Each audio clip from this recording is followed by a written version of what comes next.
Well, if you're a fan of soap operas, you must be loving all the storylines that the Pac-12 has been providing for the last several days.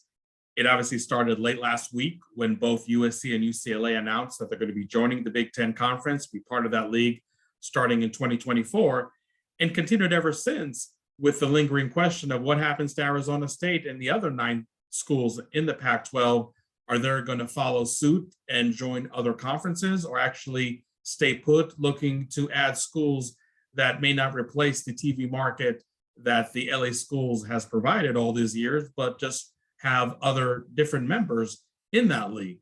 Well,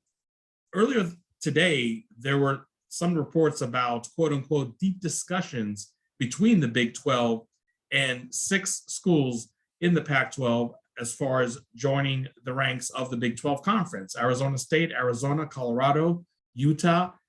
Washington, and Oregon would mention as those 6 schools that were having some considerable conversations with the Big 12. Well, later on in the day, the Pac-12 announced that they're actually going to work on a new media rights deal, a deal that expires in 2024 immediately, which definitely signaled to the world that the Pac-12 is not considering disbanding, is definitely not encouraging its remaining 10 schools to seek greener pastures by any means. And that was followed later in the afternoon by a statement by Arizona State Athletic Director Ray Anderson that ASU is committed to staying in the Pac-12 and will talk with the remaining 10 schools to advance the best interest of the student athletes. So again, just more narrative about Arizona State and the other 9 programs for that matter, not seeking greener pastures, not looking to join the Big 12 or any other major conference anytime soon. Now, I think it's important to state that this situation is probably more fluid than people think it is, and a statement by the Pac-12 or by this or that athletic director today on July 5th can have probably very little meaning in the next day, in the next week. But for now, I think the Pac-12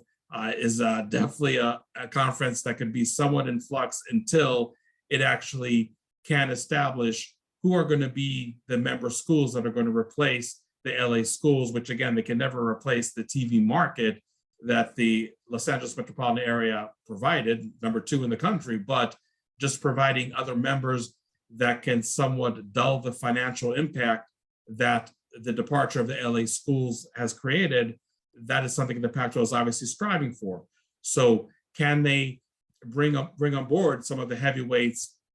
from the Big 12, like Oklahoma State, like Baylor, or maybe do they actually stay on the West Coast and add schools such as Boise State and San Diego State? Time will tell, but as of right now, it looks like the Pac-12 is going to stay intact, and maybe those LA schools are the last programs to leave the Pac-12. But again, this is a situation that definitely could change in the days or weeks to come.